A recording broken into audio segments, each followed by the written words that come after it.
Good evening. Welcome to Rising Bharat, News at 360 Degree. Today we have an international topic at hand. We have something regarding the Palestinian and Israel conflict. On board today we have Mr. Lalit Tyagi from Calcutta, one of the leaders of the Indian Democratic Congress, and also a scholar on many subjects. With us, we have also Mr. Rajiv Lochan, based out of New Delhi, an experienced Supreme Court lawyer and a leader from the Modi Sena. Good evening, sir. Thank you so much for being on our channel today. Good evening. Mr. Lochan, I would like to start with you today. Of course, as you're aware, we've been having an international conflict between Israel and Palestine which is probably been going on since World War I or World War II. The recent happenings in Gaza, it has been unfortunate that this has happened. What is the history of this conflict, sir? If you can just put a little bit of light on that, please. Okay, yes, this conflict is going on for maybe last, I can say more than 50, 60 years from the time, when the Jews got settled in that area. Earlier, it was the area of Palestine, basically. If you go in the little back, when the Ottoman Empire has been finished and that has been divided into 50 countries, all Muslim countries that is there. Right. And if you take the timeline, it was the same time when the India was also getting liberated and getting independence from British. And at the same time, a British from those countries also, they were going back. Now, the British, as a reward, they chose to, as a reward, I tell you why, because somewhere the Jews were being prosecuted in Germany because Hitler at one point of time, he realized that the Jews were not loyal to the Germany. They more supported to the British. That's in that Second World War. Yes. And they were really looking for their own country, a place which they can call their country, their homeland, and where they can live peacefully. So as that reward, what happened, the half of the area of Palestine, basically, at that point of time, the British has allocated to the Jews, basically, and the Jews population from various parts of the world, they have gone there. And in fact, they physically bought the property, actually. That was not from the capital area. It is out of the capital area, and they bought it and they built up their houses and they started living there. So in that point of time, it was and Israel today is, of course, it was a divide between the Jews and the Muslim world at that point. And yes. This was, yes. But I tell you the area of conflict. Let me complete another 2 minutes. The area of conflict has started because other Muslim world, even they have another, say, 50 country or 52 countries, they treat, because that point of time, in fact, there are several countries they divided into, there are some are Shia, some are Sunnis, like Jordan, then there is Iran, Iraq, and all other countries, Egypt, Syria. All these countries has come up as a different identity. But those countries are not willing to recognize Israel as a country. They take it, this is a Palestinian land. But technically, when the British has drawn a boundary, say, okay, 50% is Israel and 50% is a Palestine. Yes. Mr. Tyagi, what is your take? But cause of conflict, I tell you, that acceptance is not there. And that is a major problem. Mr. Tyagi, would you be on the same page for that? If you believe that this is the reason? Let me add something to what Mr. Rajiv has stated.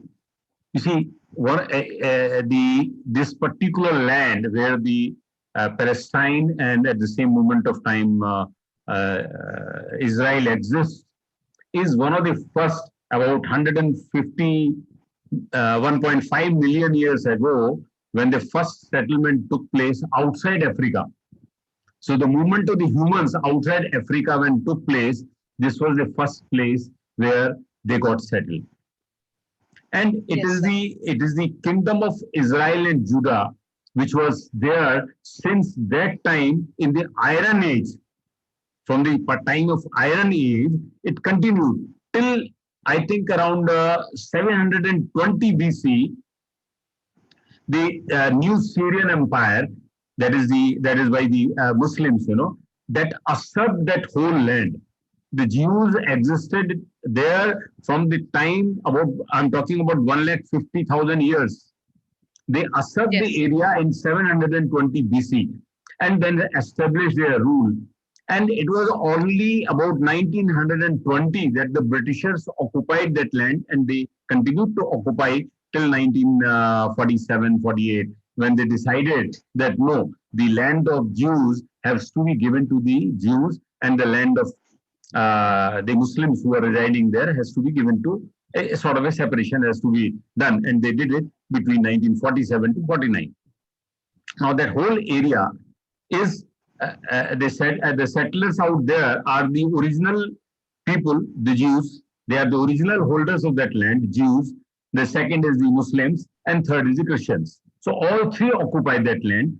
And because in the in-between area times when the Assyrian Empire, they had taken it over. So from that time, Muslims were there. So they thought that the Jews have taken their land.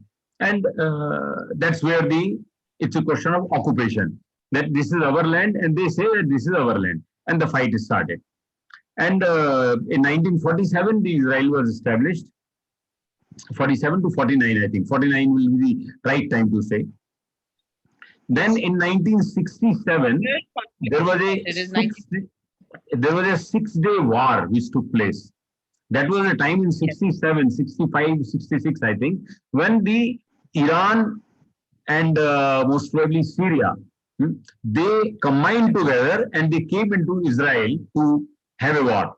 And then the Muslims, which were resident of are still resident of the Israel, they started, having the, like we say, rights here.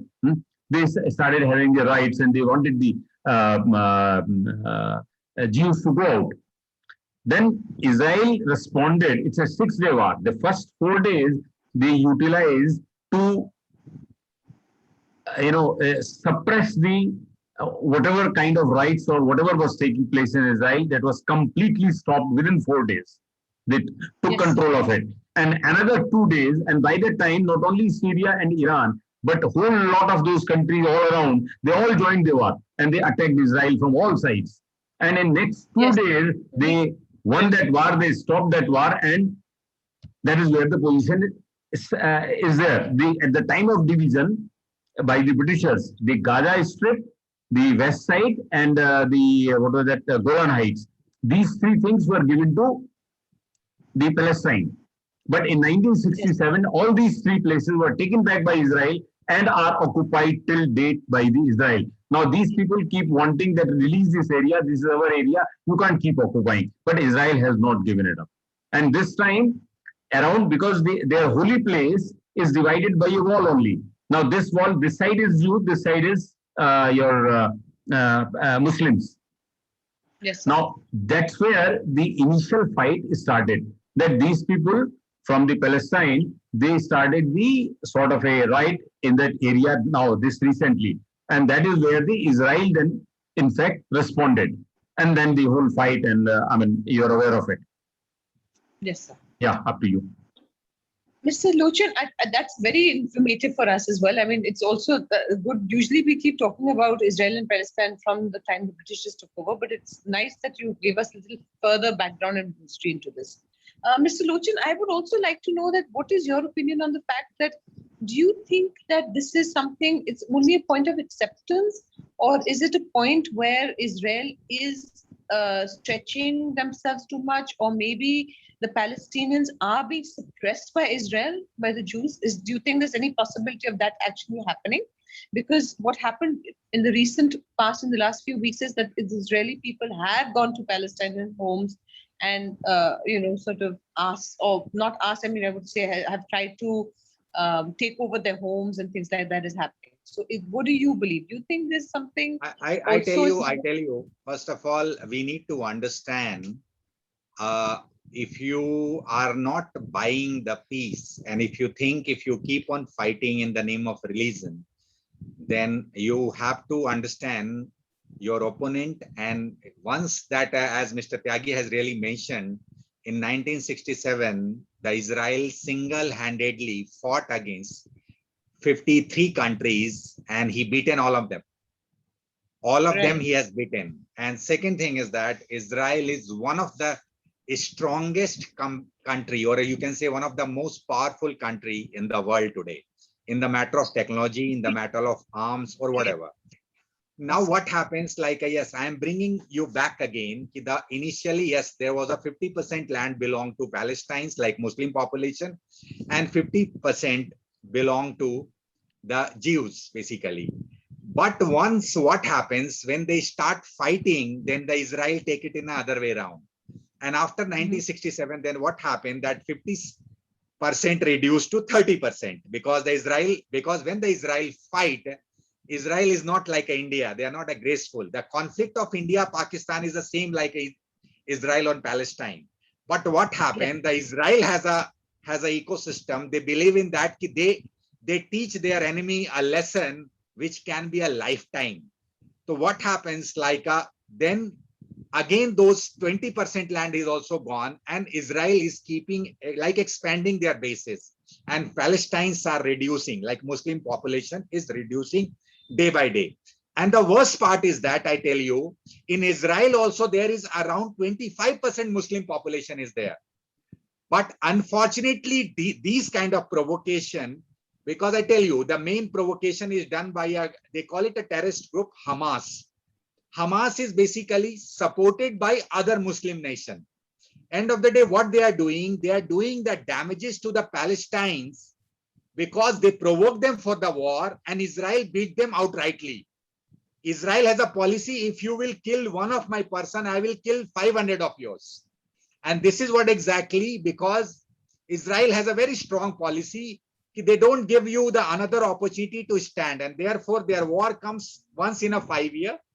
Like in 5 years, the Palestine, they gain some momentum, they have some funding, they collect the money, they have some rocket, but end of the day, and they will provoke Israel. Israel never go for attack, but when they provoke the Israel, they bring the Hamas or Palestine to the level ground, and that's a very, very damaging. This is what exactly.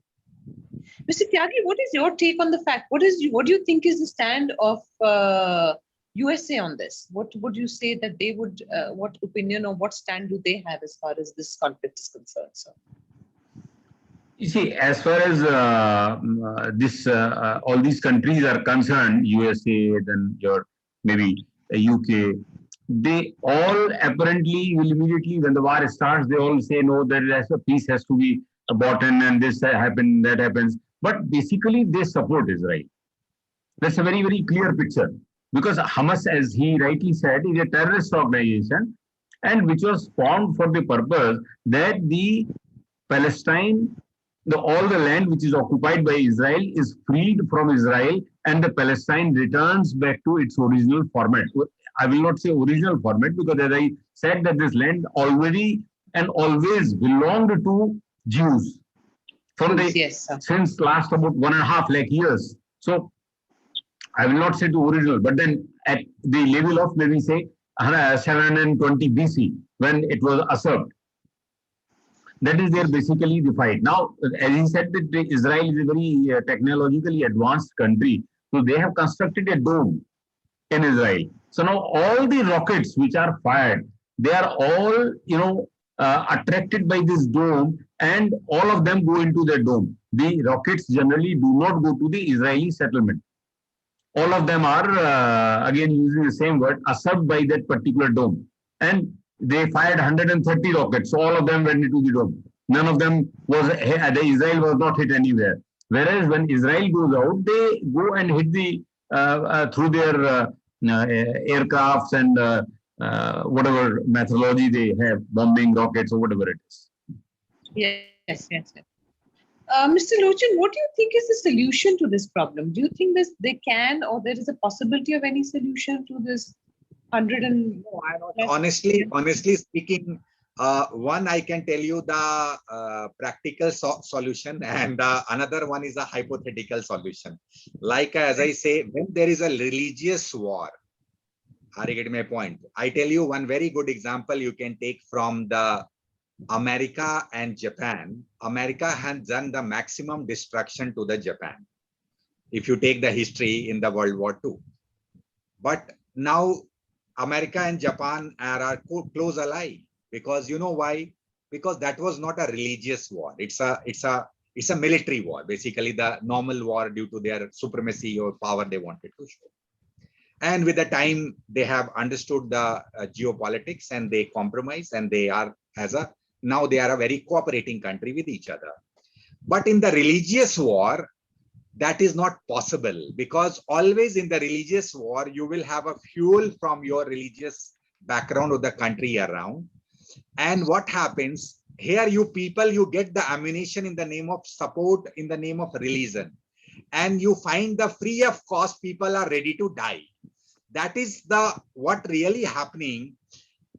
The countries who are supporting to the basically the Palestinians, they are biggest enemy of them, because they are preparing them to die. And in fact, they are making the life of those Muslims who are living in the Israel miserable. Like, for example, end of the day, Pakistan army is training the terrorists and they are coming to India and getting killed. So what happened? Like they are doing the, and same way what happens, like somewhere it creates the tension between the Indian Muslims also. So therefore, the same thing which I tell you, when there is a war on the basis of religious sentiments, I don't see a very nearby solution. But on the contrary to that, Israel is a country who believe them, sort them out. Sort them out means, as I said, this time Mr. Tyagi has sent me a very good letter, which was announced by President of Israel. And he has clearly given them 24 hours warning, either you surrender or either you just accept the peace proposal. Otherwise, we will take it to the final destination. Means he's not in a mood to give them any kind of liberty to them. And as a result, what will happen now, Israel will throw out some of the more Palestinian populations or kill some of more Palestinian populations out of Palestine. So what happened that earlier it was 50%, later it became 30%, and now it will become 10%. Because every time when the Israel go for the war, then they take more and more territory, and it gives the more damages to the Palestinians. That is the general trend of what happens whenever this immediate conflict. What is your take on this, Tyagi? Do you think there's any solution to this problem? Is it just only religious, or do you feel, of course, the political parties also fuel this, and I'm sure there is a lot of international pros and cons to this conflict between Israel and Palestine. What is your take on this, sir? See, there are a few things in addition to what Mr. Lochan has said, but I don't think it's purely religious. You know, wherever and whenever there is a terrorist groups form or they come into the picture, it is no more anybody's religion. Terrorism is nobody's religion. Terrorists use every pie in the available in the book somewhere, that use it as a religion, use it as whatever they want. But that is their survival. Because if terrorism is finished, that group is finished. Hamas will be over. The people behind will stop enjoying their power. Ultimately, I don't think it's the religion. No terrorist has a religion. Their only religion is that they enjoy the, all this. All those things. Yeah, absolutely. So we need to understand that we need to treat them as terrorists. We do not connect them as to any religion. They are terrorists. Let's fight them as terrorists, and let us treat across the world these people as terrorists, not as Muslims or Hindus or maybe Christians or any or Jews or anybody. They have no religion. So religion should not be taken as one thing. Then only we will be able to talk to them. Then only the Palestinians and the Israelis, if they treat these people, Hamas, as the terrorist organization, and they want to eradicate Hamas on the basis of that we don't want any terrorism, then only they'll be able to come together. And as he gave the example of Japan and the USA, they can maybe someday this wisdom may prevail. No, I give you a little bigger Thank you. picture into this, basically. I have one more picture of that. First of all, Middle East conflict is basically one way or other also. It is also a product of a Cold War. Basically, that also is one of the area where countries like America, you just see, they are selling their arms. Same way Russia also, that is there. And what happened like some countries, Muslim country where America has a stake, where you say like Saudi Arabia and all. And on the other hand side, if you say Russia have a stake in Syria, you can Syria, say, or yes. having a good, yeah, with the Iran. So what happens like, and this Israel is only country in between, basically surrounded by all Muslim country that Yes. is there. So what happened like, you just see, because we hope that this conflict should end as soon as possible. But as I tell you, the character of Israel, because they want to take it to a different level. And this conflict, basically what happened, creates a war zone. And that is the reason then what happened, the other country, they start investing in the arms and all those kind of things. That's really happened. But this is also one of the reason what happened, like irrespective of matter goes to a UN, or if you say the support, you will say the whole world is divided into two parts. And more or less, you will feel like major superpowers, they come along with the, like, as I tell you very clearly, like America and Britain will come with Israel, and they are Yes. with the Israel that is there. On the other hand, Russia sometimes they take a little natural view into that matter. China again, they have tried to show some sympathy to again the same reason, because those country where he's selling the arms, he may show some sympathy to the Palestinians, and this is the way whole thing. France again is with the Israel. You have seen that is already there.